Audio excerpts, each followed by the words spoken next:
आ जाओ भाई, आपका स्वागत है। आज हम CGHS न्यू दिल्ली इसके पेपर का जो डिस्कशन जो है वो करेंगे। तो CGHS न्यू दिल्ली का पेपर है, इसका जो फार्मेसी सेक्शन है उसका हम डिस्कशन कर रहे हैं।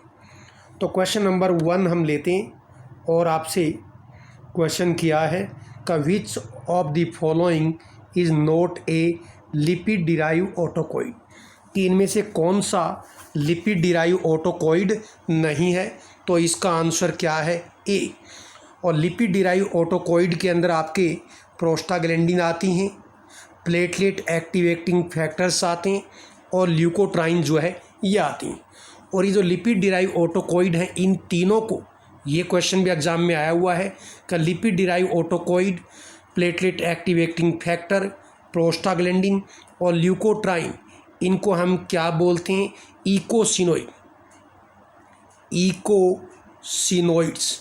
तो इनको कलेक्टिवली इकोसिनोइड जो है वो भी बोलते हैं।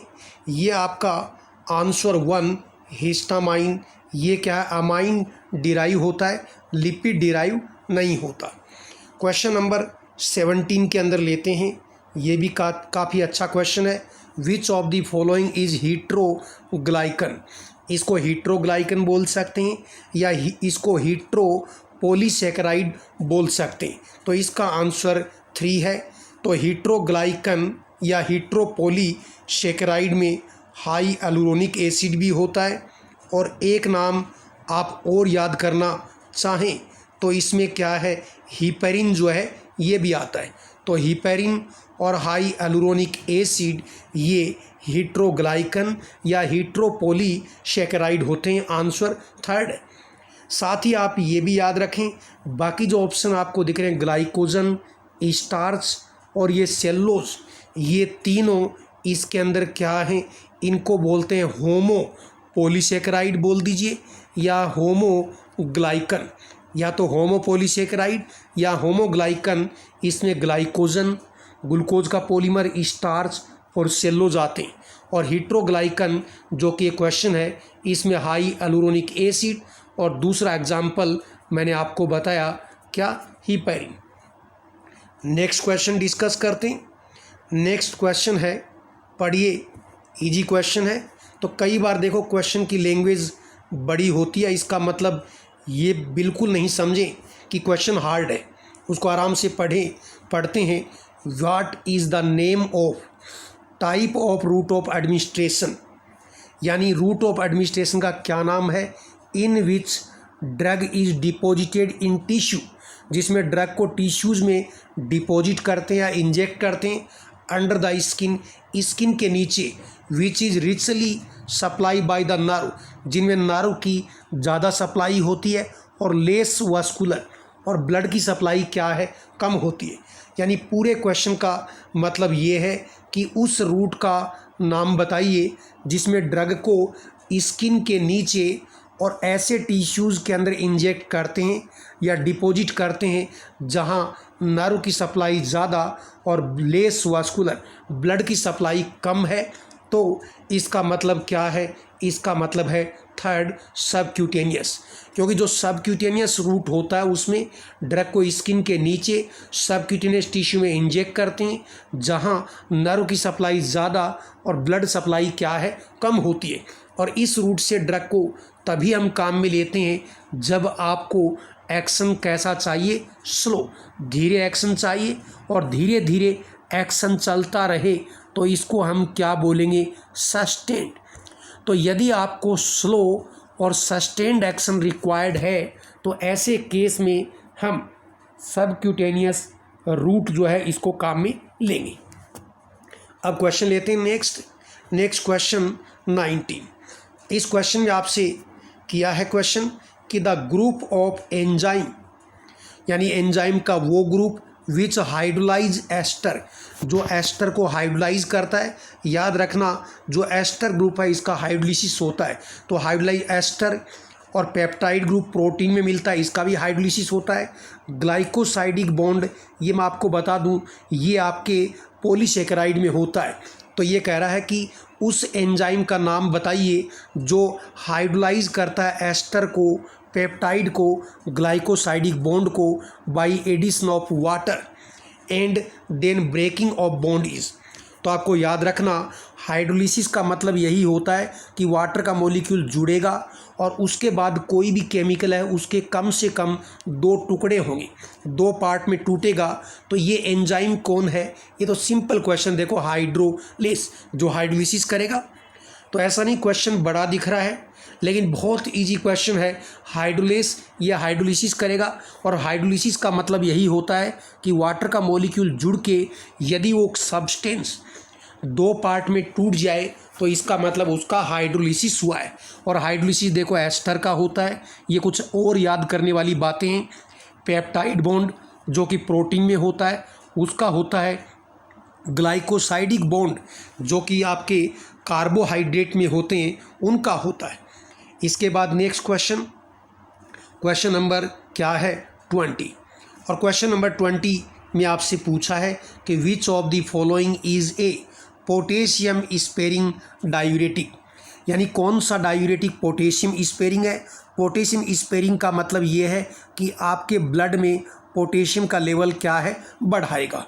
क्योंकि कुछ डायूरेटिक जिसमें लूप और थायाजाइड आते हैं वो आपके ब्लड में पोटेशियम का लेवल क्या है, कम करते हैं, और ये उनकी प्रॉब्लम होती है। तो ऐसे जो डायूरेटिक जो लूप और थायाजाइड जो पोटेशियम लेवल कम करते हैं उनके साथ पोटेशियम लेवल कम ना हो, इसलिए उनके साथ में हम पोटेशियम स्पेरिंग डायूरेटिक जो पोटेशियम का यूरिन में एक्सक्रीशन कम करेंगे और ब्लड में बढ़ाएंगे, उनको काम में लेंगे। और यहाँ आंसर है इसका स्पायरोलेक्टोन। और इसको आप याद भी कर लेना किस तरह से, कि या तो आप ये याद रखें SAT, ये S से मेरा मतलब है स्पायरोलेक्टोन, A से अमीलोराइड, T से ट्रायमटीरोन। ये पोटेशियम स्पेरिंग है। और भी ड्रग हैं जिसमें स्पायरोलेक्टोन जो है इसमें स्टीरॉयडल क्या है, रिंग होती है। इसी तरह से इसमें एक नई ड्रग है इप्लीरिनोन। तो कई बार ये दे दिया इप्लीरिनोन, तो इप्लीरिनोन ये लास्ट में NONE। तो इप्लीरिनोन, स्पायरोलेक्टोन, अमीलोराइड, ट्रायमटीरोन, ये क्या है, पोटेशियम स्पेरिंग है। इसमें स्पायरोलेक्टोन के अंदर और इप्लीरिनोन के अंदर इनमें स्टीरॉयडल क्या है, रिंग होती है। अब इसके बाद में नेक्स्ट क्वेश्चन आपका, जिसमें question number 21, which of the following CNS depressant barbiturate is long acting, यानी लॉन्ग एक्टिंग बारबिचुरेट कौन सा है। तो ये क्लासिफिकेशन का क्वेश्चन है, बारबीटोन। ये लॉन्गर एक्टिंग बारबिचुरेट की कैटेगरी के अंदर आता है। तो ये फार्माकोलॉजी बारबिचुरेट के क्लासिफिकेशन का क्वेश्चन। उसके बाद में ये आपका DSBM का क्वेश्चन है। देखो, इन यूटिलाइजेशन ऑफ फाइनेंस, फाइनेंस का मतलब मान लीजिए आपके पास पैसा है। The fix capital is invested on which of the following, कहने का मतलब यदि आपके पास में पैसा है, फाइनेंस है, और आप फिक्स कैपिटल के ऊपर पैसा खर्च करना चाहते हैं, तो ये कह रहा कि इनमें से जो आपको ऑप्शन दिए हैं इसमें से किस चीज़ के ऊपर पैसा खर्च करेंगे।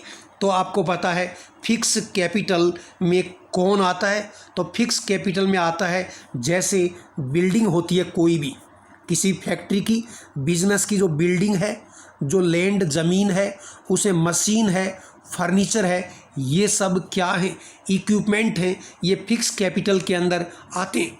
तो इसलिए ये कह रहा कि इन यूटिलाइजेशन ऑफ फाइनेंस, यदि हमारे पास पैसा है उसको यूटिलाइज करना चाहते हैं तो हम किसके अंदर पैसा इन्वेस्ट करेंगे।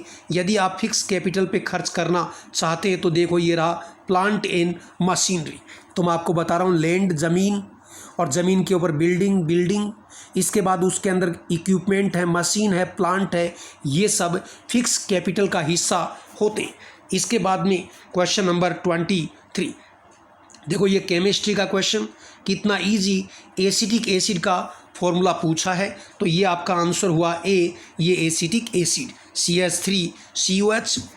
इसके बाद में नेक्स्ट क्वेश्चन नंबर 24, इसमें पूछा है कि which of the following enzyme is markedly increase in obstructive liver disease.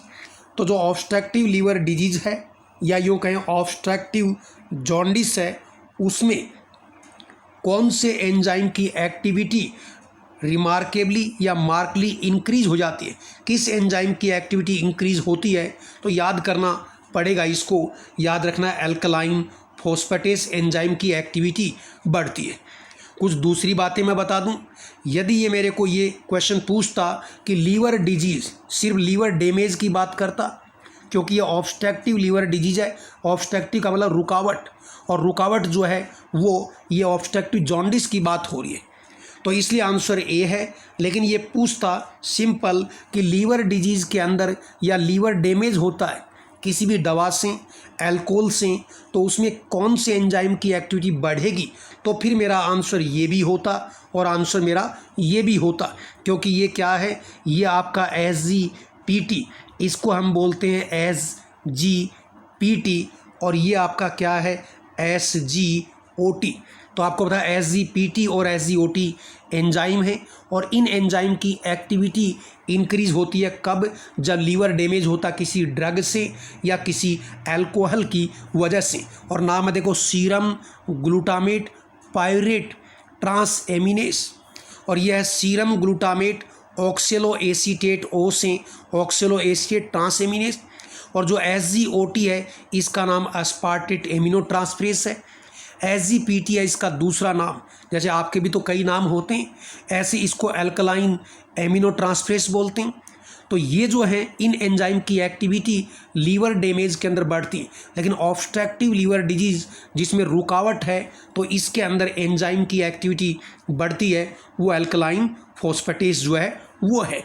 इसके अलावा ये जो क्रिएटिनिन काइनेस है इसकी एक्टिविटी ये कब इंक्रीज होती है, इस एंजाइम की एक्टिविटी इंक्रीज होती है, यदि मैं इसको यूँ लिखूँ CKMB, तो ये MB तो शॉर्ट में ही रहेगा, लेकिन क्रिएटिनिन काइनेस MB यदि ये एंजाइम होता तो इस एंजाइम की एक्टिविटी MI का मतलब मायोकार्डियल इन्फ्रैक्शन या हार्ट अटैक, उसके अंदर क्रिएटिनिन काइनेस की एक्टिविटी बढ़ती है, मसल डैमेज में भी बढ़ती है।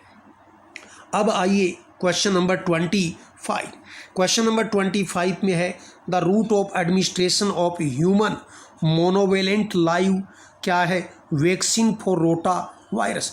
ये कह रहा है कि रोटा वायरस के लिए जो वैक्सीन काम में लेते हैं, और वो जो वैक्सीन है, और उस वैक्सीन में देखो रोटा वायरस का आर का मतलब रोटा, वी का वायरस, और इसका 1 स्ट्रेन काम में लेते हैं, तो ये RV1 का मतलब रोटा वायरस 1, ये और एक ही स्ट्रेन काम में लेते हैं, इसलिए इसका नाम क्या है मोनोवेलेंट, और ये लाइव वैक्सीन होती है। ये कुछ चीज़ें याद करने लायक हैं।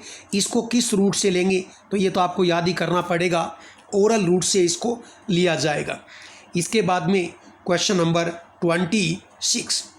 क्वेश्चन नंबर 26 में देखिए क्या पूछा है, which of the following anti depressant psychotic drug.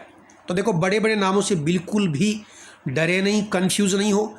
एक तरह से ये कह रहा है एंटी डिप्रेसेंट क्लास की जो ड्रग है which belong to the classification of mono amino oxidase inhibitor. यदि इसको ये शॉर्ट में भी पूछ लेता तो भी आप आराम से कर सकते थे। ये आपसे पूछ रहा है mono amino oxidase inhibitor drug कौन सी है जो कि एंटी डिप्रेसेंट साइकोटिक डिसऑर्डर में काम आता है। तो मोनो एमिनो ऑक्सीडेज जो इनिबिटर्स हैं, इन ड्रग को हम काम में लेते हैं एज ए एंटी डिप्रेसेंट। और इन ड्रग के अंदर मैं कुछ नाम, वैसे तो क्लासिफिकेशन आपको बुक में याद करना पड़ेगा किसी फार्माकोलॉजी में, लेकिन ये मैं लिखता हूँ IPT, शॉर्ट में ऐसे IP इंडियन फार्माकोपिया, और ऐसे T। तो ये 3 ड्रग मैंने लिखी हैं। I से ड्रग का नाम है आइसोकार्बोक्साजिड, P से फिनाल्जिन, और T से ट्रिनाइल सिप्रोमाइन। तो यहाँ T वाली ड्रग जो है दी है, तो आंसर इसका क्या है 2 ट्रिनाइल सिप्रोमाइन। दूसरा एक चीज़ मैं जब बात चली है तो आपको याद कराता हूँ, मोनो एमिनो ऑक्सीडेज इनिबिटर है, इन ड्रग के साथ में एक रिएक्शन होती है, और जब भी यदि ये ड्रग आप किसी पेशेंट को देते हैं या पेशेंट लेता है तो उसको डाइट के ऊपर स्पेशल ध्यान रखना होता है और उसको कौन सी डाइट अवॉइड करनी होती है। तो मैं लिखता हूँ, देखो टायरामाइन रिच। तो जो भी पेशेंट है और जो मोनो एमिनो ऑक्सीडेज थेरापी पे होता है उसको टायरामाइन डाइट का मतलब वो खाना जिसमें टायरामाइन का प्रेजेंस होता है, उसको उस पेशेंट को क्या करना होता है। तो मैं लिखता हूँ उसको अवॉइड करना होता है, नहीं खाना होता है।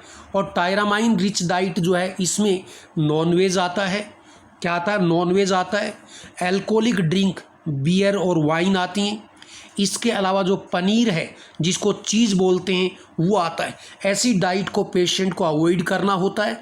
और यदि मोनो एमिनो ऑक्सीडेज इनहिबिटर के दौरान उसने टायरामाइन डाइट को अवॉइड नहीं किया और यदि उसने चीज़ पनीर खा लिया, अल्कोहलिक ड्रिंक या नॉनवेज खा लिया, तो ऐसे केस में उसका जो टायरामाइन है इसका लेवल बढ़ जाएगा, ये मेटाबोलाइज नहीं होगा क्योंकि उस खाने में टायरामाइन होता है। क्योंकि इस टायरामाइन को ये mono amino oxidase enzyme metabolise करता है और इस एंजाइम को आपने इनहिबिट कर दिया तो टायरामाइन का लेवल बढ़ेगा और इसकी वजह से उस पेशेंट को सीवियर हाइपरटेंशन होगा, सीवियर ब्लड प्रेशर होगा। और इसी रिएक्शंस को हम शॉर्ट के अंदर क्या बोलते हैं, इनको शॉर्ट में हम बोलते हैं चीज़ रिएक्शन। तो देखो, एक मैंने कई चीज़ें एक साथ आपको इसमें बता दी हैं। एक तो आप कहेंगे मोनो एमिनो ऑक्सीडेज इनहिबिटर क्या है, ये तो क्लासिफिकेशन का क्वेश्चन। दूसरा, मोनो एमिनो ऑक्सीडेज इनहिबिटर के दौरान पेशेंट को कौन सी डाइट अवॉइड करनी है, टायरामाइन डाइट, और वो कौन सी है, उसमें चीज़ आता है, पनीर होता है, नॉनवेज और अल्कोहलिक ड्रिंक आती हैं। और यदि उसने खाया तो क्या होगा, तो उसका ब्लड प्रेशर क्या है, बढ़ जाएगा। और ये जो ब्लड प्रेशर बढ़ता है और जो भी सिम्टम्स आएंगे उनको हमने एक ही साथ एक नाम दे दिया, इसको चीज़ रिएक्शन जो है उसको हो जाएंगी। तो ये क्वेश्चन इस तरह से आता है कि चीज़ रिएक्शन कौन सी ड्रग के साथ में होंगी, तो आप बोल सकते हो कि जो माओ इनहिबिटर है इनके साथ चीज़ रिएक्शन होंगी यदि पेशेंट ने टायरामाइन डाइट ली तो। अब इसके बाद नेक्स्ट क्वेश्चन 27 क्या है, विच अमंग द पेरीफेरली एक्टिंग। देखो, पेरीफेरल एक्टिंग का मतलब ये है कि देखो ये आप खुद हैं, आप ऐसे इमेजिन किया करो, वर्ड को रटे नहीं, ये आप खुद हैं। और इसके अंदर मैं पूछूं कि सेंट्रल क्या है, तो देखो आपका ब्रेन ये, और ये आपकी स्पाइनल कोड, रीढ़ की हड्डी के अंदर जो होती है स्पाइनल कोड, ये आपके शरीर के बीचों बीच है, ये तो है सेंट्रल सिस्टम। और इसके अलावा जो आपका जो बॉडी का सिस्टम है, चाहे वो हाथ पैर हो चाहे कुछ भी हो, ये सब क्या है, पेरीफेरल है। तो ये पूछ रहा है among the peripheral acting muscle relaxant, क्योंकि मसल रिलैक्सेंट एक तो आपके सेंट्रल नर्वस सिस्टम पे काम करते हैं, उनको सेंट्रली एक्टिंग बोलेंगे, और जो आपके हाथ पैर की मसल्स को रिलैक्स करें उनको हम क्या बोलेंगे, दैट इज़ पेरीफेरल एक्टिंग। तो ये बोल रहा है कि among the peripheral acting muscle relaxant which of the following is depolarising blocker. तो देखो, चारों ही जो ड्रग आपको दी हैं ये चारों ही पेरीफेरल एक्टिंग मसल रिलैक्सेंट है। और इन सब की मेकनिज़म भी मैं आपको बताऊं, तो देखो इनकी मेकनिज़म मैं आपको डायग्राम से थोड़ा समझाने की कोशिश करता हूं। आप समझदार हैं, मुझे पता है समझ जाएंगे। तो देखो, ये मान लीजिए हमारा कोई नर्व है, नर्व एंडिंग है, और कोई न्यूरॉन का जो एंडिंग है उसमें ऐसे हज़ारों की संख्या में वेसिकल्स होती हैं और इनके अंदर न्यूरोट्रांसमीटर भरा होता है। और यदि मैं कहूँ ये एक न्यूरॉन है और दूसरी बोलता हूँ ये मान लीजिए मसल है, और यदि ये न्यूरॉन और ये मसल, तो इस जगह को हम क्या बोलेंगे, न्यूरोमस्कुलर जंक्शन। और यहाँ से एसिटाइल कोलिन ये इस वेसिकल में न्यूरोट्रांसमीटर न्यूरोमस्कुलर जंक्शन पे क्या होगा, एसिटाइल कोलिन। ये रिलीज़ होगा। और फिर मैं ये लिख देता हूँ एसिटाइल कोलिन के यहाँ मसल्स के ऊपर रिसेप्टर है और ये एसिटाइल कोलिन इन रिसेप्टर के ऊपर काम करेगी रिलीज होके और एसिटाइल कोलिन मसल्स को कॉन्ट्रैक्ट करेगी। अब देखो यहाँ बहुत सारे क्वेश्चन हैं। एक तो आप कहेंगे देखो ये आपका क्या है, न्यूरॉन है, और दूसरी तरफ क्या है, ये मसल स्केलेटल मसल, तो इस जगह को क्या बोलेंगे, न्यूरोमस्कुलर जंक्शन। आपसे पूछेगा कि न्यूरोमस्कुलर जंक्शन के ऊपर कौन सा न्यूरोट्रांसमीटर प्रेजेंट होता है, तो आपका पहला क्वेश्चन एसिटाइल कोलिन।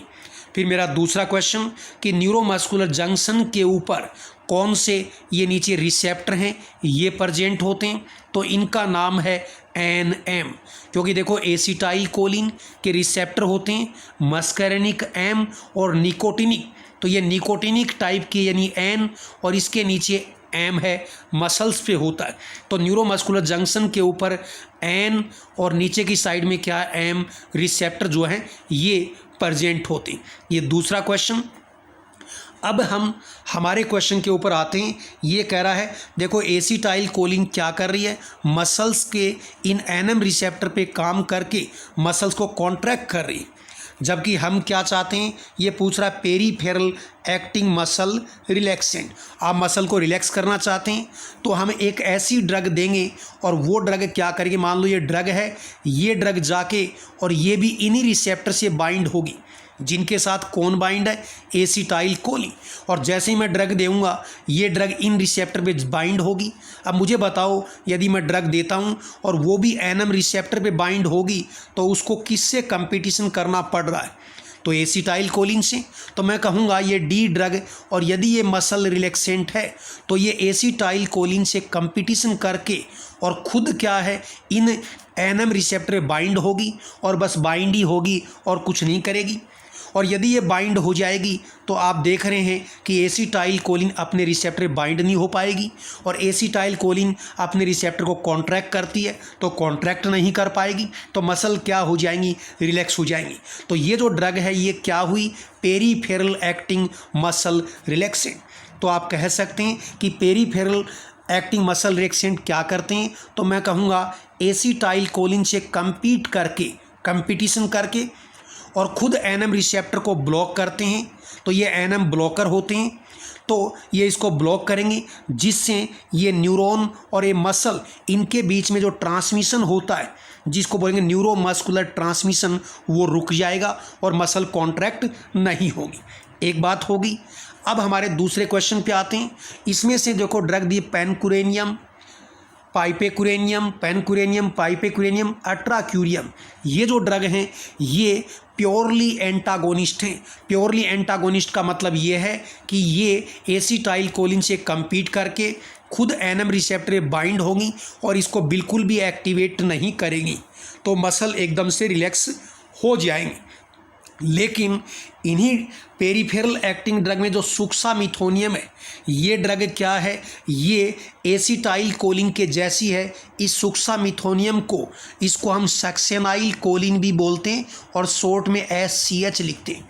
तो यदि ये ड्रग हम देंगे तो ये क्या है, एसिटाइल कोलिन से कंपटीशन करेगी और कंपटीशन करके खुद इन रिसेप्टर बाइंड होगी और बाइंड होने के बाद इन रिसेप्टर को थोड़ा सा एक्टिवेट करेगी। अब थोड़ा सा एक्टिवेट करेगी, आप कंपैरिजन करें कि इन रिसेप्टर पे एसिटाइल कोलिन ऑलरेडी बाइंड है और इन रिसेप्टर को फुली एक्टिवेट कर रही है और मसल कॉन्ट्रैक्ट हो रही ताकत से। लेकिन यदि सक्सेनाइल कोलिन और इसी को बोलते हैं सुक्सामिथोनियम आप देंगे तो ये सक्सेनाइल कोलिन जो है एसिटाइल कोलिन के जैसी है। देखो सक्सेनाइल कोलिन और ये क्या है, एसिटाइल कोलिन, तो ये एक ही जैसी हैं। तो सक्सेनाइल कोलिन एसिटाइल कोलिन से compete करके और खुद इन रिसेप्टर बाइंड होगी और इनको पार्शियली का मतलब थोड़ा सा एक्टिवेट करेगी। तो इसका मतलब तो आप कहेंगे कि मसल तो कॉन्ट्रैक्ट होंगी, बिल्कुल थोड़ी सी कॉन्ट्रैक्ट होंगी, पार्शियली कॉन्ट्रैक्ट होंगी, फुली कॉन्ट्रैक्ट नहीं होंगी। क्योंकि एसिटाइल कोलिन क्या है, एसिटाइल कोलिन मसल्स को 100% मान लीजिए कॉन्ट्रैक्ट करती है या 100% एक्शन देती है। यदि मैं सक्सेनाइल कोलिन दूंगा तो ये एसिटाइल कोलिन से compete करके खुद इन रिसेप्टर के ऊपर बाइंड होगी और बाइंड होके इनको सिर्फ 50% एक्टिवेट करेगी। तो एक तरह से इसने रिसेप्टर को एक्टिवेट भी किया। कोई रिसेप्टर एक्टिवेट होता है तो इस एक्शन को बोलते हैं, या कहीं कोई एक्साइटेशन होता है इसको बोलते हैं डीपोलराइजिंग या डीपोलराइजेशन। तो ये डीपोलराइजेशन करेगी। लेकिन ये एसिटाइल कोलिन यदि रिसेप्टर को 100% एक्टिवेट करती और मसल को 100% कॉन्ट्रैक्ट करती तो सक्सेनाइल कोलिन सिर्फ 50% कॉन्ट्रैक्ट करेगी। तो एक तरह से मसल 50% कॉन्ट्रैक्ट हुई, लेकिन 50% क्या है, रिलैक्स भी होगी। तो ये मसल रिलैक्सेंट हुआ। तो ये मसल रिलैक्सेंट है। और ये जो मसल रिलैक्सेंट है ये बाकी से थोड़ा सा डिफरेंट है, क्योंकि पाइपेकुरेनियम, पैनकुरेनियम, अट्राक्यूरियम, देखो नाम भी एक जैसे हैं। ये क्या है, ये नॉन डीपोलराइजिंग ब्लॉकर हैं, क्योंकि ये ड्रग एसिटाइल कोलिन से compete करके इन रिसेप्टर के ऊपर बाइंड होते हैं और इनको बिल्कुल भी एक्टिवेट नहीं करते, इसलिए इनको बोलेंगे नॉन डीपोलराइजिंग ब्लॉकर। जबकि सुक्सामिथोनियम या इसी का नाम है सक्सेनाइल कोलिन, और भी ड्रग हैं तो डेकामिथोनियम। तो सुक्सामिथोनियम, डेकामिथोनियम ये भी मसल रिलैक्सेंट हैं, लेकिन ये ड्रग एसिटाइल कोलिन से compete करके इन रिसेप्टर बाइंड होंगी और इनको 50% एक्टिवेट करेंगी, यानी 50% कॉन्ट्रैक्ट तो 50% रिलैक्स करेंगे। इसलिए ये ड्रग रिसेप्टर को एक्टिवेट करती हैं तो इनको डीपोलराइजेशन एक्शन होता है, तो इनको डीपोलराइजिंग ब्लॉकर जो है वो बोलेंगे। तो क्वेश्चन नंबर 27 का आंसर क्या है, ए हो गया। और यदि इतना सारा भी नहीं पता तो देखो ये 3 ड्रग एक जैसी, ये ड्रग अलग है। तो सुक्सामिथोनियम, डेकामिथोनियम ये डीपोलराइजिंग ब्लॉकर हैं, और बाकी जो ड्रग है वो क्या है, नॉन डीपोलराइजिंग ब्लॉकर जो है वो होती हैं। अब इसके बाद में, और देखो अच्छे क्वेश्चन हैं इस पेपर में, लॉजिकल क्वेश्चन है, तो बेसिक कॉन्सेप्ट आपको आना चाहिए। आजकल फार्मासिस्ट एग्ज़ाम का लेवल भी और काफ़ी क्वेश्चन पेपर अच्छे आ जाते हैं। तो ऐसा कुछ भी नहीं होता कि ये डिप्लोमा है, डिग्री है, सिलेबस होता है और सिलेबस के हिसाब से क्वेश्चन जो है वो बनते हैं।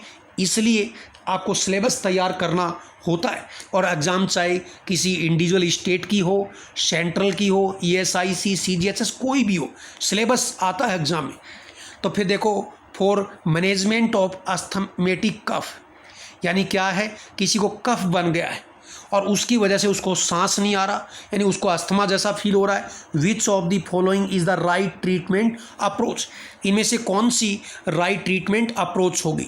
तो देखो आपको कफ के बारे में आइडिया होना चाहिए और अस्थमा के बारे में, दोनों चीज़ों के बारे में आपको आइडिया है, तो फिर आप इसका आंसर सही समझेंगे, करेंगे।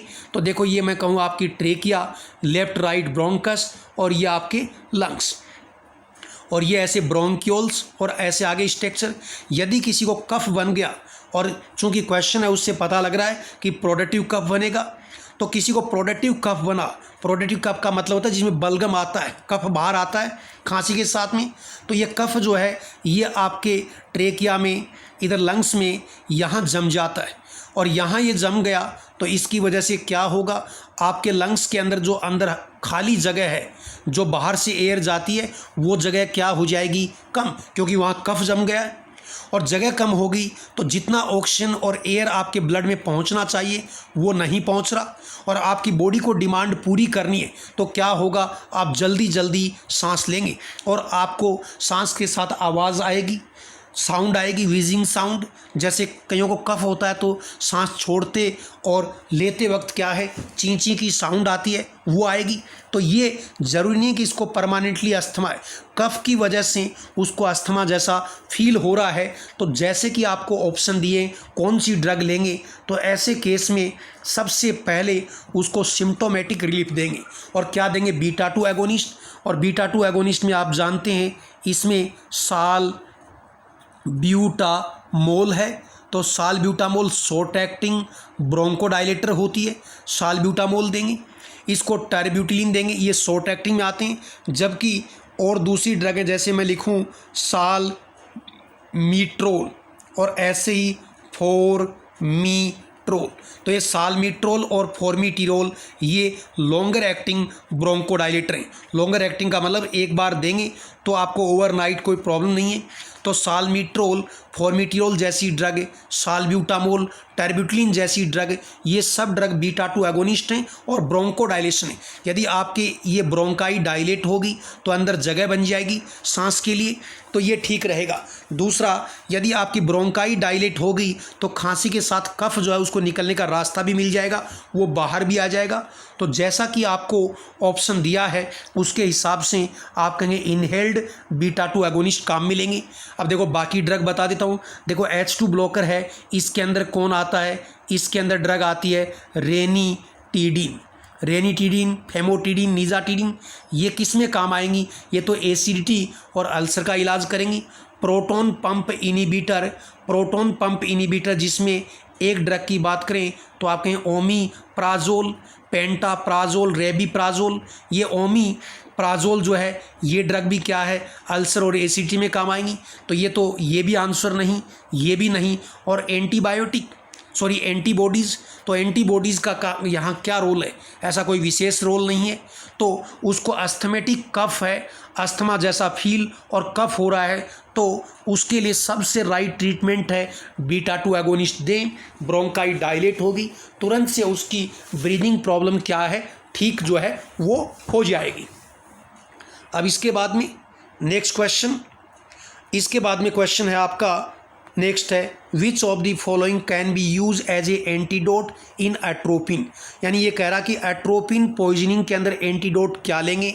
तो देखो आप ये याद रखें कि हमारी बॉडी में एसिटाइल कोलिन न्यूरोट्रांसमीटर है। दोबारा से लिखते हैं तो हमारी बॉडी में एसिटाइल कोलिन क्या है? एक न्यूरोट्रांसमीटर है। और ये जो एसिटाइल कोलिन है ये कहाँ काम करता है? इसके 2 टाइप के रिसेप्टर होते हैं, एक M और एक क्या है? N। ठीक है, अब मैं बात कर रहा हूँ एंटीडोट फॉर एट्रोपिन पॉइजनिंग। तो पहले आप ये जान लें कि एट्रोपिन क्या करती है। ये तो एट्रोपिन एसिटाइल कोलिन के इन एक्शन को, मस्करनिक एक्शन को एट्रोपिन क्या करती है? ब्लॉक करती है, इनको रोकेगी।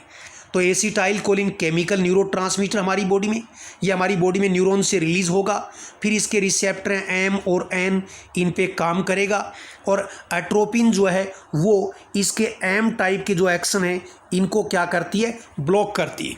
और यदि कह रहा कि एंटीडोट फॉर एट्रोपिन यानी एट्रोपिन पॉइजनिंग के अंदर, तो ये एक्शन नहीं आएगा। साथ ही साथ मैं आपको बता दूं, जो आपकी बॉडी में न्यूरॉन से एसिटाइल कोलिन रिलीज़ होती है, इस एसिटाइल कोलिन को मेटाबोलाइज करने वाला एंजाइम होता है कोलिन एस्टरेस। क्योंकि एसिटाइल कोलिन एक एस्टर होती है, तो कोलिन एस्टरेस एंजाइम इसको नीचे की साइड में मेटाबोलाइज करता है, या यूँ समझ लीजिए इनएक्टिवेट करता है। तो यदि एट्रोपिन ये एक्शन ब्लॉक करेगी तो मैं ये मान लीजिए एट्रोपिन होगी और उसने एसिटाइल कोलिन से कंपटीशन करके इस रिसेप्टर को ब्लॉक कर दिया, तो इसके अंदर मैं एंटीडोट क्या दूंगा? मुझे एसिटाइल कोलिन का लेवल बढ़ाना होगा, क्योंकि एट्रोपिन इस रिसेप्टर को ब्लॉक कर रही है। यदि मैं एसिटाइल कोलिन का लेवल बढ़ाऊंगा तो एसिटाइल कोलिन जो है वो एट्रोपिन से कंपटीशन करके, और जिसका लेवल ज़्यादा होगा वो काम करेगी। तो मैं एसिटाइल कोलिन का लेवल बढ़ाऊंगा तो एसिटाइल कोलिन काम करेगी। और इसका लेवल बढ़ाने का एक तरीका है, मैं ये जो एंजाइम है कोलिन एस्ट्रेस, और कई बार इसको एसिटाइल कोलिन एस्ट्रेस ऐसे भी लिख सकते हैं, इस एंजाइम को इनिबिट करूंगा। और इस एंजाइम को इनिबिट करूंगा, इसको इनिबिट करने वाली एक ही ड्रग फिजोस्टिगमाइन यहाँ है, तो ये ड्रग इसकी पॉइजनिंग के अंदर काम में लेंगे। जैसे ही एंजाइम इनिबिट होगा तो जो एसिटाइल कोलिन आपकी बॉडी में रिलीज़ होती है उसका मेटाबॉलिज्म नहीं होगा, एसिटाइल कोलिन का लेवल बढ़ेगा। और जब एसिटाइल कोलिन का लेवल बढ़ेगा, इमेजिन करो जहाँ एट्रोपिन बाइंड है वहाँ एसिटाइल कोलिन का लेवल बढ़ेगा, तो एसिटाइल कोलिन एट्रोपिन को हटा के खुद बाइंड हो जाएगी और एट्रोपिन का एक्शन जो है वो अपोज हो जाएगा। अब इसको चाहें तो आप याद भी कर सकते हैं कि एट्रोपिन पॉइजनिंग के अंदर या एट्रोपिन का एंटीडोट क्या है, तो फिजोस्टिगमाइन होगा। और फिर आज का आखिरी question, blood group antigen belong which of the following class of protein. तो मैं आपको बता दूं, आपकी जो आरबीसी होती है उस आरबीसी की मेम्ब्रेन के अंदर क्या है? प्रोटीन होते हैं। आरबीसी की मेम्ब्रेन में एंटीजन ए है तो ब्लड ग्रुप ए होगा, यदि एंटीजन बी भी है तो ब्लड ग्रुप ए बी होगा। इस तरह से ब्लड ग्रुप होते हैं। और यदि आरबीसी की मेम्ब्रेन में कोई एंटीजन नहीं है तो ब्लड ग्रुप क्या है, ओ, यानी कोई भी नहीं है। तो ये जो एंटीजन ए और एंटीजन बी ये हमारे आरबीसी में दोनों प्रेजेंट हैं तो ब्लड ग्रुप ए बी हो गया। एक है तो ए, दूसरा है तो बी, और नहीं है तो ब्लड ग्रुप क्या हो गया, ओ। और पॉजिटिव और नेगेटिव ब्लड ग्रुप होना ये एक और प्रोटीन होता है रिसस, इसके ऊपर डिपेंड करता है, ये अलग चीज़ है। लेकिन क्वेश्चन पूछा है ब्लड ग्रुप एंटीजन, तो ये एंटीजन ए और एंटीजन बी जो हैं ये क्या हैं, तो ये ग्लाइको प्रोटीन जो है वो होते हैं। और एंटीजन ए और एंटीजन बी इनकी प्रेजेंस के अकॉर्डिंग और हमारे आरएच फैक्टर के अकॉर्डिंग हमारा क्या है, ब्लड ग्रुप तय होता है। यदि मैंने जो डायग्राम बनाया है इसमें आरबीसी के मेम्ब्रेन में यदि एंटीजन ए भी दिख रहा है, बी भी दिख रहा है, तो इसका ब्लड ग्रुप क्या होगा, एक तो ए बी, और यदि इसमें आरएच प्रोटीन है तो ये हो गया पॉजिटिव, और नहीं होता तो ये क्या हो जाता, नेगेटिव। दूसरा मैंने कहा देखो ये आरबीसी नीचे वाला डायग्राम, इसकी मेम्ब्रेन के अंदर ना तो एंटीजन ए है ना बी है, इसलिए ब्लड ग्रुप हुआ ओ। और यदि इसकी मेम्ब्रेन में आरएच प्रोटीन यदि है तो इसको हम क्या बोलते हैं, ओ पॉजिटिव। और यदि किसी की आरबीसी की मेम्ब्रेन के अंदर ना तो एंटीजन ए है, ना ही एंटीजन बी है, और ना ही आरएच प्रोटीन है, तो उसका ब्लड ग्रुप फिर क्या हो जाता है, ओ नेगेटिव हो जाता है। तो हमारी कोशिश रही है कि आपको एक एक कॉन्सेप्ट क्वेश्चन से रिलेटेड उनको आपको क्लियर करें। होपफुली आपको समझ में आया होगा, और कोई डाउट हो तो नंबर आपके नोट्स के ऊपर आपको दिए हुए हैं, इनके ऊपर आप व्हाट्सएप या वॉइस मैसेज करके जानकारी ले सकते हैं। इसी के साथ ही आपका बहुत बहुत धन्यवाद। जय हिंद।